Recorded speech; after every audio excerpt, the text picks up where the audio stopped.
जय श्री कृष्ण दोस्तों। मैं सूरज आप सभी व्यूवर्स को मेरे YouTube channel science of souls में स्वागत करता हूं।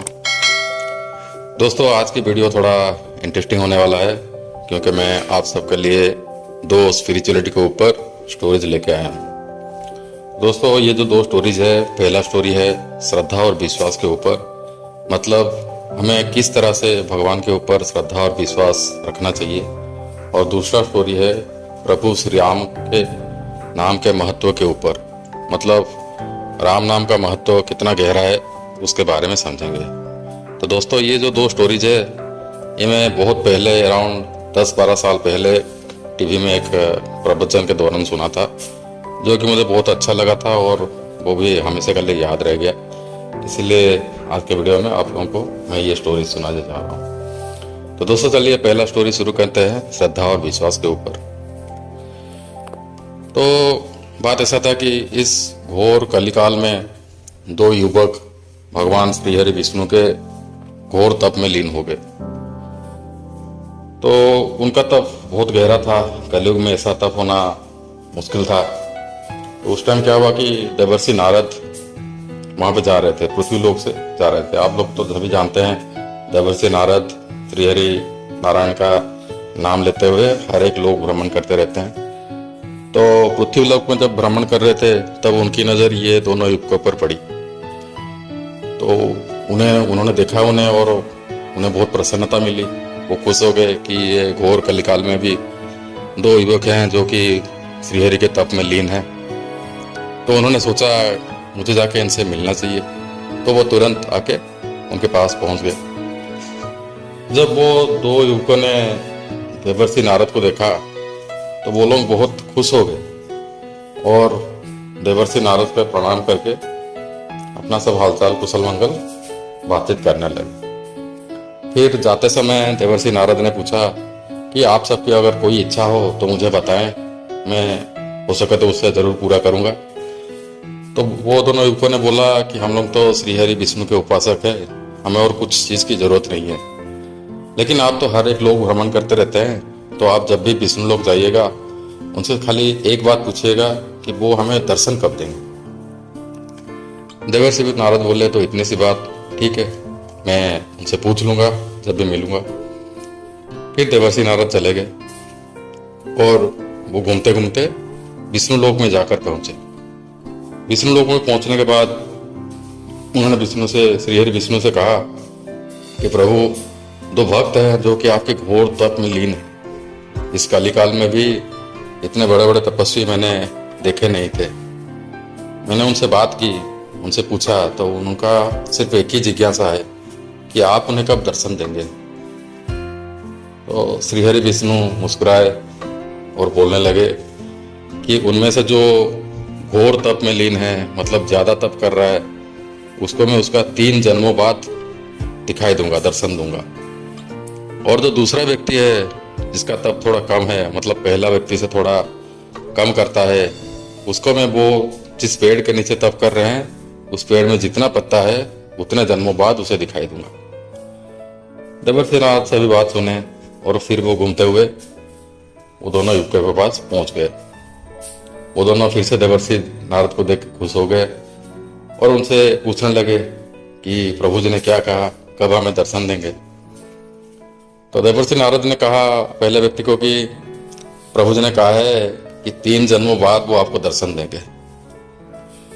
तो आदमी सुना कि 3 जन्मों बाद दर्शन देंगे, तो अभी से मुझे जब तब में लीन होने की क्या जरूरत है, 3 जन्मों के बाद उसी टाइम जब तब में लीन हो जाएंगे। ऐसा सोचकर वो उठ के चलने लगा। देवर्षि नारद ये देख के आश्चर्यचकित रह गए कि अभी अभी साधना में लीन था, अभी जैसे ही सुना कि 3 जन्मों के बाद मिलेंगे तो चला गया। तो फिर वो दूसरे आदमी को और देखने लगे और शंका में गिर गए कि ये आदमी अभी क्या करेगा। फिर वो दूसरा आदमी पूछने में लग गया कि प्रभु जी बताइए मेरे बारे में क्या बताया। तो देवर्षि नारद थोड़ा संकोच में रहते हुए कहे कि प्रभु जी ने कहा है जो पेड़ के नीचे आप तप कर रहे हैं उसमें जितने पत्ते हैं उतने जन्मों बाद वो आपको दर्शन देंगे। तो वो आदमी कुछ नहीं सुना, वो खाली सुना कि प्रभु बोले हैं दर्शन देंगे। प्रभु श्रीहरि कभी झूठ नहीं बोलते हैं, बोल रहे हैं दर्शन देंगे मतलब दर्शन देंगे। तो वो खुशी से झूम उछला और नाचने लगा, संकीर्तन करने लगा। तो देवर्षि नारद आश्चर्यचकित होकर देख रहे हैं। ठीक उसी टाइम श्री हरि विष्णु अपने वाहन गरुड़ के ऊपर बैठकर मुस्कुराते हुआ वहां आके पहुंचे। देवर्षि नारद उन्हें देख के भी आश्चर्य हो गए। बोले, प्रभु जी आप खुद झूठ बोलते हैं, मुझसे भी झूठ बुलवाते हैं। तो श्री हरि विष्णु ने कहा, नहीं नारद, वैसी बात नहीं है। असल में इसको उतना ही जन्म लगने वाला था, लेकिन उसका जो दृढ़ विश्वास, उसका जो गंभीर श्रद्धा मेरे ऊपर है, मैं उसे दर्शन दूंगा, उसी वजह से वो उतना जन्मों का फल को समाप्त कर दिया और आखिर में मुझे उसके पास आना ही पड़ा। तो दोस्तों, हमें ये स्टोरी से सीख मिलती है कि हमें किसी भी हालत में भगवान के ऊपर अपना विश्वास और श्रद्धा, ये दोनों को छोड़ना नहीं चाहिए, क्योंकि वो हर हाल में हमारे साथ है और वही एक है जो हमेशा हमारे साथ रहे। तो दोस्तों, आप लोग इस स्टोरी से जान पाते होंगे कि श्रद्धा विश्वास कैसा होना चाहिए, हमें कैसा करना चाहिए। तो दोस्तों, चलिए अभी सेकेंड स्टोरी के ऊपर जाते हैं, जो कि राम नाम के महत्व के ऊपर है। ये काल्पनिक स्टोरी है, उस टाइम में सुना था। तो बात क्या है कि एक बार गंगा के किनारे एक कुष्ठ रोगी, जो कि एक धनी आदमी भी था, वो 200 ब्राह्मणों को लेकर आया था गंगा के किनारे, क्योंकि वो अपना कुष्ठ रोग दूर करना था, जानना चाहता था कैसे।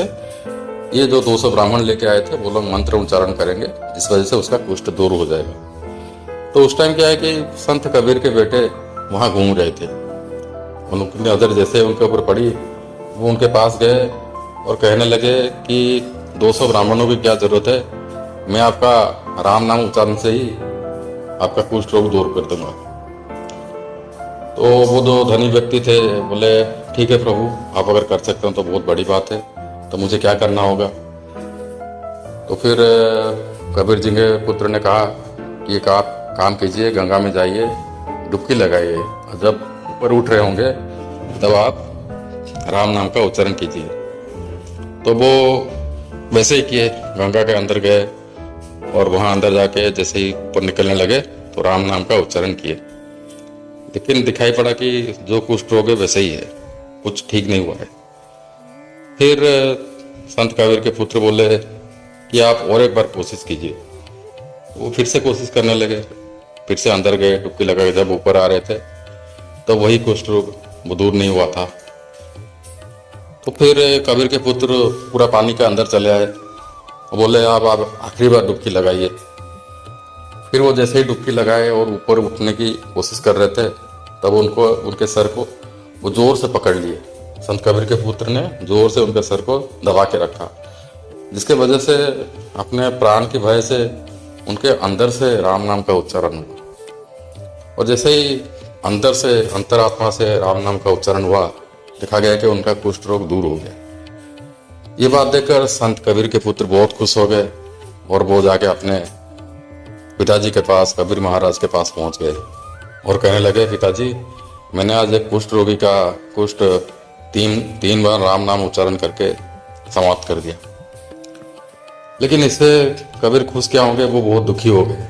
बोले, एक कुष्ठ रोगी के लिए तुमने 3 बार राम नाम का नाम नष्ट कर दिया, तुम्हें राम नाम का महत्व पता नहीं है। तुम एक काम करो, तुम जाओ तुलसीदास जी के पास जाओ। तो फिर पिता का आज्ञा अनुसार वो जाके संत तुलसीदास जी के पास पहुंचे और वहां पहुंच के अपना सारा धारा विवरण सुनाया कि कैसा कैसा हुआ था। तो सब बात सुनने के बाद तुलसीदास जी ने कहा, एक काम करो, आसपास जितने भी कुष्ठ रोगी है सबको बुला लो। तो फिर बुलाने के बाद अराउंड 500 कुष्ठ रोगी निकले। फिर तुलसीदास जी ने क्या किया, एक पत्ते के ऊपर राम नाम लिख के वो एक पात्र में पानी लेके उसे धो दिए और उस पानी को सबको थोड़ा थोड़ा पादुका के हिसाब से दिया गया। दिखा गया कि 500 कुष्ठ रोगी के कुष्ठ दूर हो गए। तब कबीर के पुत्र ने समझा, अच्छा ये महत्व है राम नाम का। मैं 3 बार उच्चारण करके एक कुष्ठ रोगी का कुष्ठ दूर किया था, लेकिन तुलसीदास जी ने एक ही बार राम नाम से ही 500 कुष्ठ रोगी का दूर कर दिया। तो यह है राम नाम का महत्व। वो जाके पिताजी के पास पहुंचे और बोले कि पिताजी मैं समझ गया। बोले, नहीं, तू आप भी नहीं समझा। फिर उनको बोले, तुम अभी सूरदास के पास जाओ। फिर वो सूरदास के पास गए, जाके अपना सारा धारा विवरण बताया उन्हें कि क्या क्या हुआ, मुझे राम नाम का महत्व तो समझ नहीं आ रहा है। तो रामदास जी ने कहा, वो तो अंधे थे, फिर भी अपने मानस चक्षु से वो देख सकते थे। उन्होंने कहने लगे कि आप एक काम कीजिए, गंगा में वो एक लाश जा रही है, उसे उठा के लाइए। तो वो उसे उठा के ले आए। फिर उठा के लाने के बाद उस लाश के कान के पास वो सूरदास जी ने सिर्फ रा नाम के उच्चारण किया, मतलब राम नाम पूरा कंप्लीट नहीं किए थे, और देखा गया कि वो सब तुरंत जिंदा हो गया। तो दोस्तों, इससे उसको उन्हें पता चला कि राम नाम का महत्व कितना गहरा है। तो दोस्तों, ये स्टोरी से हमें सीख मिलती है कि हमें हमेशा नाम की गहराई है अपने दिल से, मतलब अपने हृदय से हमेशा स्मरण करना चाहिए। जो जितना गहरा स्मरण करता है वो उतना ही उनके निकट जाता है। दोस्तों, आज का स्टोरी इतना ही। वीडियो अच्छा लगे तो लाइक, कमेंट और सब्सक्राइब कर दीजिए। मैं ऐसे ही और भी बहुत अच्छे अच्छे स्टोरीज आप सबके लिए लेके आते रहूँगा। जय श्री कृष्ण।